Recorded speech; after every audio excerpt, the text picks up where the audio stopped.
So, this is the last day here in Singapore and ito yung aking outfit. Simple lang naman. This is from Zara, Cotton On, Adidas, and bag from Goyard. Hiram lang na kanta kay mama. Pupunta tayo ngayon sa zoo until tonight, tapos pupunta sa Halloween Horror Nights. Pero wala pa akong makeup. Hindi pa ako nakakapag-makeup kasi naiwan ko yung makeup ko doon sa room ni Coles kahapon. Doon kasi ako nag-ayos-ayos para may kachikahan ako. And yun, naiwan doon. So, nag-request ako ng keycard. So, maya-maya, darating na dito keycard, tapos lilipat na tayo doon para doon tayo mag-makeup. Okay, so nakuha ko na yung keycard para sa room ni Coles. Now, let's go there. Tapos, bilisan ko na lang kasi kailangan ko pa mag-breakfast. Hi, Bessies! Ito na tayo. Nandito na tayo sa bus. And ito yung mga groupmates ko. Group 4A. And we are going to Manday. My seatmate. My seatmate po. English mo kasi. Huwag na tayo mag-English. Oh, sige. Ito yung seatmate ko. Nico around the Katabi world. ko. Nico, yeah. Yan. The Senzons behind me. Yan. And then, Chuck and Joe. Asan si Poppy? Ayun. Yan. Poppy. Yan. And then, ang aming madam, hi! I-update ko na lang kayo ulit kapag nandun na kami sa destination.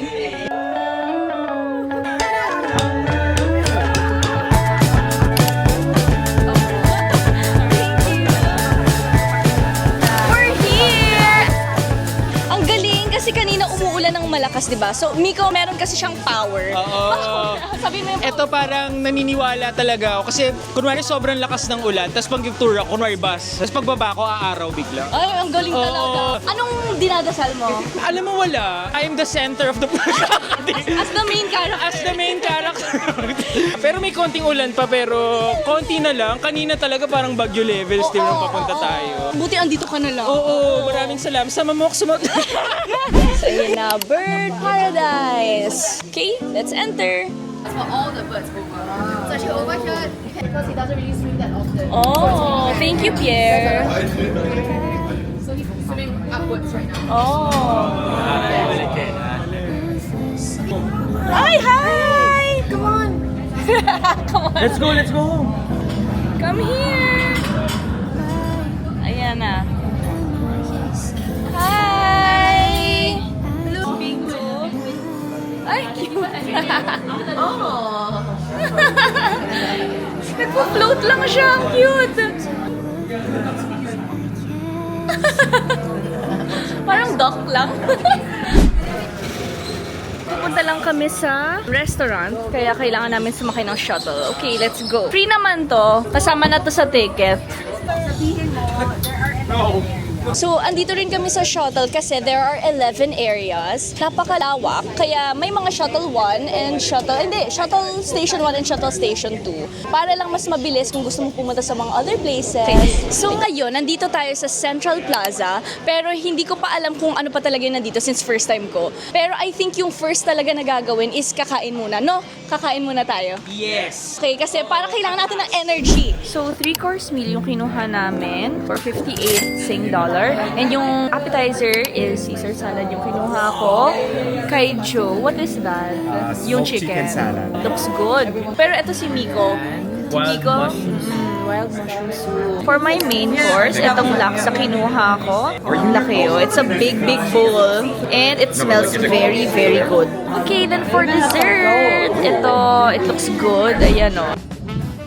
Since mukhang uulan na, papasok muna kami. So, yung itinerary na ginawa sa amin is pabaliktad. So, dun muna kami mag-film sa loob. So, dito yon, Crimson Wetlands. So, ito yung first room na pinasukan namin. This is nice. Pag i-zoom in mo, para siyang mga different kinds of birds. Amazing. Tapos iba-iba yung color. So, naka-ano lang siya, collage. Wow! There's a lot of birds. Let's go. Look, ito yung flamingos from the restaurant. So actually, that's the restaurant.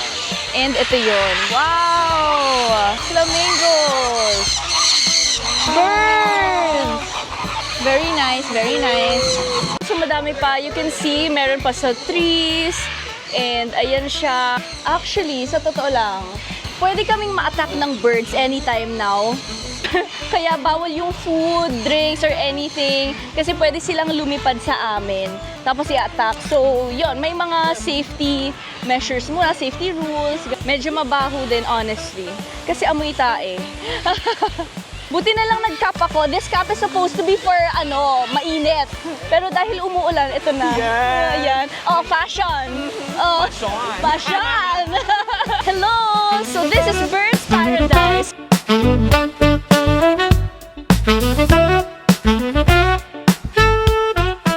Bessie, so ngayon nandito lang kami sa may cafe or restaurant area kasi hinihintay lang namin yung rain, medyo maging normal yung weather. Kasi yun nga, mahirap din kasi lumabas kasi medyo open area siya and mababasa talaga kami and not everyone may umbrella. So yun lang. So I guess, kung pupunta kayo dito, make sure you bring an umbrella kasi again, hindi mo mapipredict kung uulan or maging super init. At least may umbrella kayo, di ba? Meron nga akong cap, at least yung cap nakakatulong sa akin. Nakakalakad pa rin naman ako kahit konting ambon lang, ganon. This is where we are right now. Ayan lang siya. So it's a little cafe or restaurant. Doon pwede kayong pumasok dyan. And then for kids din dyan, may mga maliliit na tables, chairs, and then merong souvenir shop. Very exciting kasi ngayon gagawin na namin yung activity which is feeding the birds. So ito na yung medyo may pagka-dangerous part but fun also kasi ito like literally andito lang kami sa mga taas-taas. May parang bridge area, I'll show you. Ayan, may pa-bridge area. Ayan yung mga birds, kumakain. Pero, doon sa part na yon, pwede nyo talagang pakainin yung birds mismo. Straight from your kamay. Hindi pala sa hand papakainin. Ayan, parang may parang pole thing. Okay, excited na ako. So, pwede silang dumapo sa'yo. Pero, isi-shoo away ng mabilis. I'm excited. Hello! Okay, naku, ito na. Wala, ito na agad. Wala pang pagkain. Hi guys, Hello! Lorna feeding. Today we're feeding all these small colorful bears around you, okay? Okay. Take note that it can be a bit excited and jump on your shoulder to get the best during the feeding. Do not use your fingers to remove them because they might bite you. Okay. One of us will help you safe to remove them. It is a mixture of nectar and fruit. It is a liquid diet, so you must make sure always hold the feeders upright. Okay. Nectar fruit. Oh, help me, help me, help me, help me. I need to go back. Okay na. You guys can move inside. Oh, yan yung sinasabi ko sa inyo. Pwede kayong ma-scratch. Pero okay lang, di naman super sakit. Nakakapanik lang. Possible na magkaroon kayo ng ganito. Pero, that's normal. Ayan yung sa amin. Oh, ang cute! Ay, nandyan sa ni Joe! Ay, ba't kinakain? Ano yun? Kinakain yung alin? Ay, sir! Ay! Oh, so ngayon, aakyat tayo. May isa pang aviary sa loob. Ayan. If you're curious, ayan siya, $8 and that's the schedule. Our next destination, Wings of Asia. Ayan. So, every time, meron talaga silang extra room dito para may dalawang door. You wanna know why? The reason is because, di ba, may mga lumilipad na bird. Para, if the bird escapes, hindi sila totally makaka-escape. Kasi yung door na yon, pag naka-lock yung isa naka-open. So, hindi siya pwedeng both open.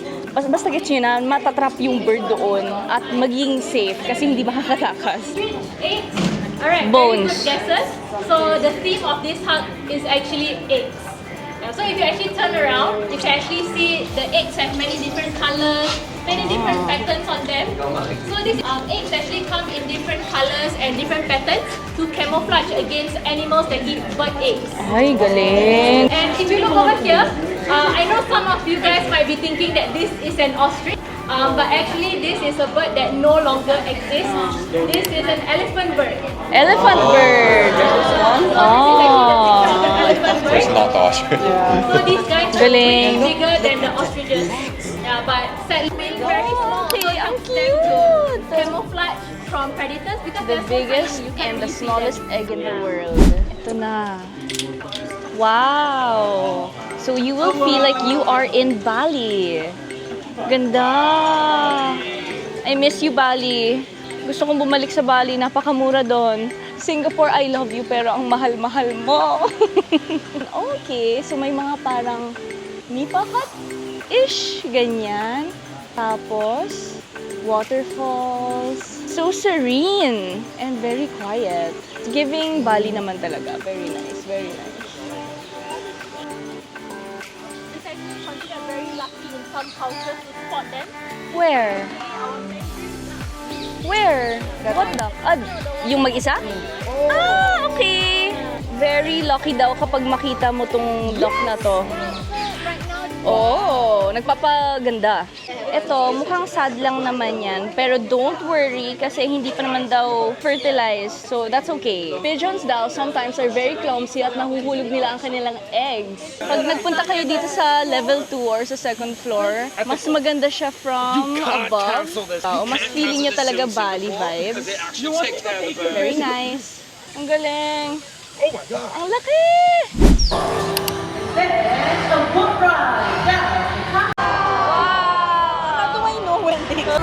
Hi, Mrs. Axel. Ang cute! Dahil meron ditong bird show at the moment. Meron akong white sticker, so meaning mag-volunteer. And then also with the show, meron din siya.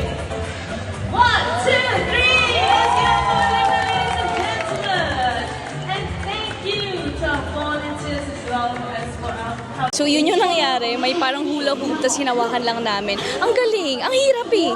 Matagal namin yung pinaghandaan. Pero I think we managed to do it perfectly. Akala namin kung ano yung gagawin. How would you rate our performance? 10 out of 10. Sobrang galing. Thank you. Well, ayun, super fun. Mag-volunteer kayo kasi extra experience din yon. I remember yung time na nagganito rin ako sa Manila Ocean Park. Papakita ko sa inyo yan. Ito yung experience ko. I kissed a sea lion. So that was years ago. So bet ko talaga yung mga ganyan pa-volunteer. Kasi kapag nandito ka na sa mga show na to, might as well, di ba? As in, gawin mo na lahat ng pwede mong gawing experience. Wow! Oh my God! Look, ang dami Oh, nila. that's why they said magpipicture tayo here. Ah. Kaya sabi niya stay. Okay. With them? Oh my gosh, with them? Ah, with them! Hala, ito na sila. Ang dami! Mamaya, nakaka-excite kasi meron kaming chance to take a photo with them doon sa loob. Pero bawal ang hawakan. Bawal yon kasi you still have to be careful.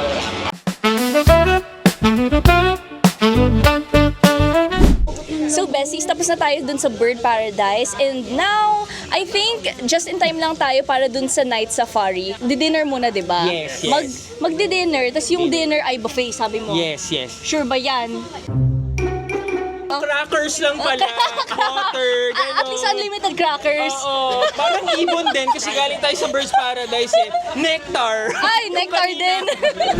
Bessies, we're here. Remember dun sa last vlog ko sa Singapore, pumunta din ako dito alone. Yung natatandaan ko dito is, gabi na ako natapos, tapos sobrang haba ng pila. Kasi free shuttle naman yon. So, no worries, walang bayad yung mga as long as you have this tag. Mag-shuttle ka lang for free. Pag gabi kayo pumunta dito, expect more people talaga. Kasi, syempre, mas hindi mainit, ganon. Pero mas masaya. Nadaanan ko to last time. Na-curious ako kung ano talaga meron dito. So now, makikita ko na. Hindi ko kasi alam, iba rin yung experience ng night safari eh. Ayan. Tada! Pero before tayo pumunta dun sa night safari experience, kakain muna para may energy. Okay, ang bango. Ah, this is the buffet. So dito kami. Ulo-ulo. So merong food court dito if gusto nyo lang magtipid or like hindi naman kayo masyado gutom. And also meron din ditong buffet. So nakita nyo naman yung price dun kanina. I'll let you guys know kung masarap. Also by the way pala, yung kanina, masarap yung pagkain, which is good. So, eto na yung buffet. Iba-iba yung mga cuisine dito. May Western, Asian, Italian. So, iba-iba siya. You can get salad, fruits, dessert, they have soup. Tapos may mga ice cream din. Ayan, kumukuha si Joe at the moment. And then, may Japanese din dito. May sushi. Meron ding satay na super sarap daw, by the way. And yun, so madami namang choices. Napakita ko naman na yung price sa inyo. And I would say, yes naman, worth it din naman siya. Masarap siya. Hi everyone! If you can hear me, please give me a wave. Alright, very good. Okay, so I hope everybody's feeling a little bit better after eating. No worries, I know you guys walked a lot today, but from now, we're just gonna sit in the tram and relax. And Just gonna see the animals Ah, in the relax world's talaga. first night safari. You're I'm using, so excited. your phone Ito to take na. content. Sana may It's mahanap better kaming to animals. take, Yung take last time photos daw while na in pumunta video dito mode. si Miko, Yeah, puro because daw if you tulog take yung mga photo in that mode, it will animals. take some Kasi nga video form. madilim. Okay? Tapos bawal din yung flash. Last but not Excited! Woo! Yay! Club Tram! Ang haba na. Mason. for a very tall mountain goat with big spirals. There it is. Very tall spotted? mountain goat. It's on the log, in it. Ah, ayan. So this is a macaw. So they are also known as king of the mountain goats, and these guys are the national animal of Pakistan. Wow! You can smell like it's kind of fishy. So this is because of their diet. Yeah, so these guys eat a lot of fish and a lot of crustaceans. So over here we have two species of deer. So the one with spots, those are called our axis deers. And the ones without spots, those are called our baral. So these guys, they are actually the smallest hyena species in the world. And when people think of hyenas, they think of Africa. But actually in Asia, we have our very own hyenas too, which is the striped hyenas. So these guys, although they look very small, when they feel threatened, the hairs on the back of their neck actually raise. How do we just stay in one place? Why are they just in one place? Good question. So they are just in one place for now, but actually in the day when the night safari is not operating, they have dens at the back where it's a much bigger space for them. So they're on duty right now. Big boy that we're seeing here, his Uy, ang laki name niya. is Tuli. So Tuli actually came here about a few years ago, quite recent, I think about 4 years ago. Moved. Yeah, so he actually has a brother. His name is Nowari. And both Tuli and Nowari, they came from the UAE.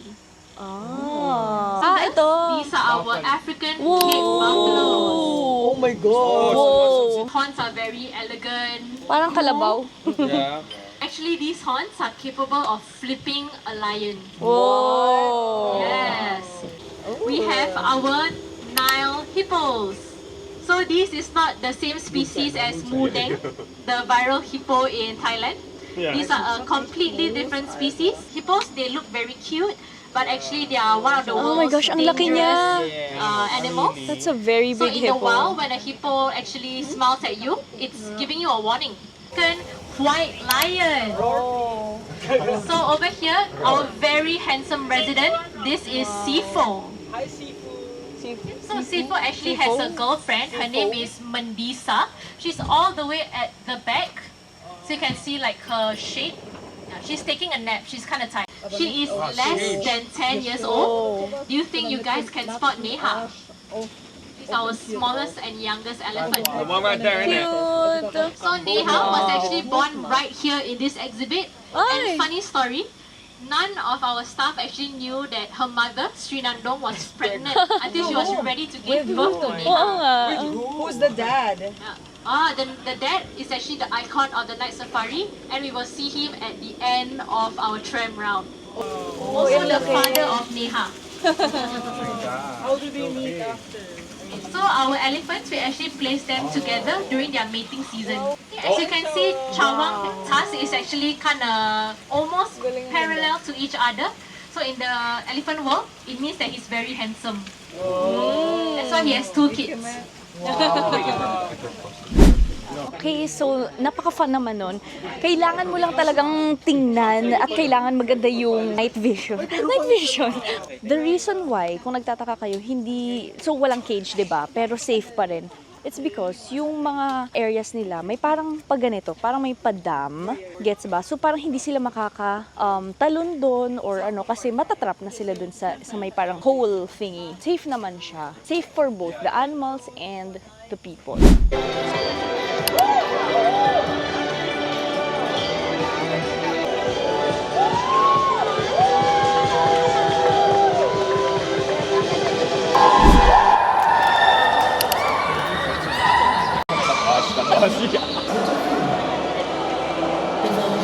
Ano yan? Pig?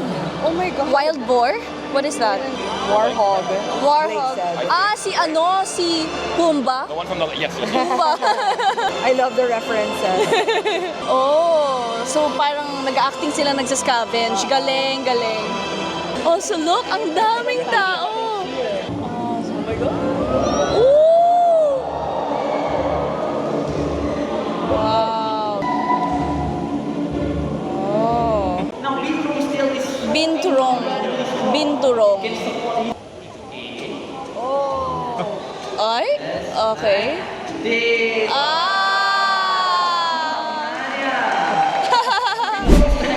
Kailangan na munang matulog kasi hindi pa tapos yung araw. Though tapos na kami dito sa Manday, pupunta na kami doon sa may Universal Studios Singapore para sa Halloween nights. Ayun, tulog na nga yung katabi ko agad. Oh. Sorry. Tulog na nga. Okay, we are here! Okay, nasa Universal Studios na tayo. Ang uwi nun, ba't may payakap ng gano'n? Kala mo naman ang So much because ang tagal. we didn't see each other whole day. Okay, meron kasi kaming exclusive media preview. Mapakita namin sa inyo yung Halloween Horror Nights. So basically, kami-kami lang talaga yung nandito sa buong theme park. Susulitin natin yan ngayon.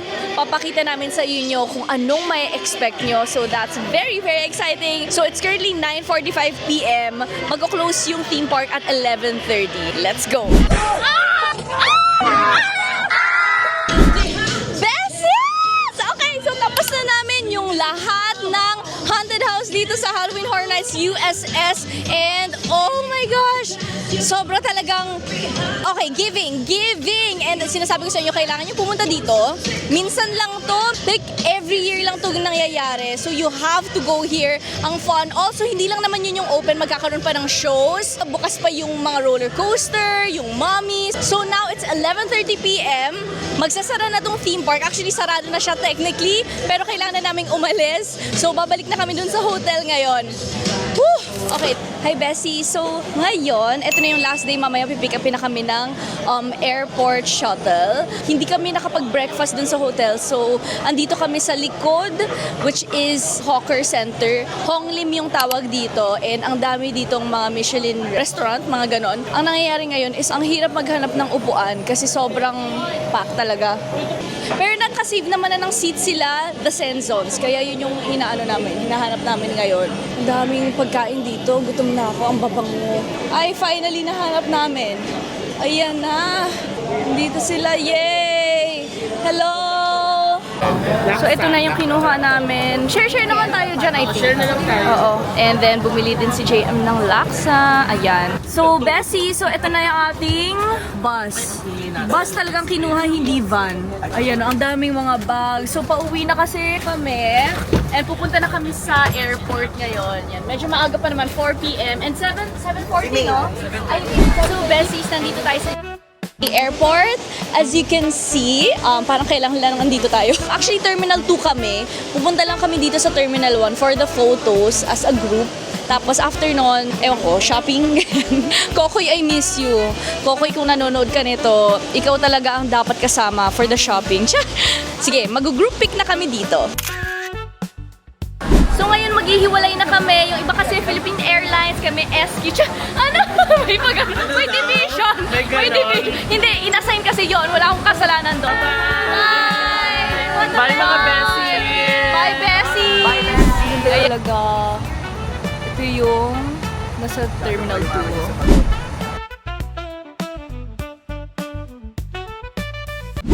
Bye-bye! Bye! Bye! Bye, Mac! Ako na yung nahuli. Ano ba yan? Anong oras na gusto ko na umuwi? Bessies, anong oras na? It's currently 1:22 a.m. and finally, nakabalik din tayo dito sa bahay. Actually, sa condo. Yun yung nangyari sa buong Creatorverse trip. Sobrang fun naman. I really enjoyed meeting other people. Natuto din naman ako sa kanila. And of course, super thankful ako kay Klook for this opportunity. This is not the typical itinerary vlog that I do. Hopefully, natuwa naman kayo dahil sinama ko kayo dito sa mga pangyayari. Maliligo na ako and matutulog kasi bukas, puro filming and editing gagawin ko. And then, pupunta na ako sa Jensen. As in, Kayod talaga kung kayod. So yun lang, Bessies. Good night. Kung nakaabot ka dito sa end of the vlog, thank you so much for watching. Please leave a like if you like this video, and kung may mga comments ka, ilagay mo lang yan sa comment section at pag-uusapan natin yan. Ayun lang. Thank you. Bye!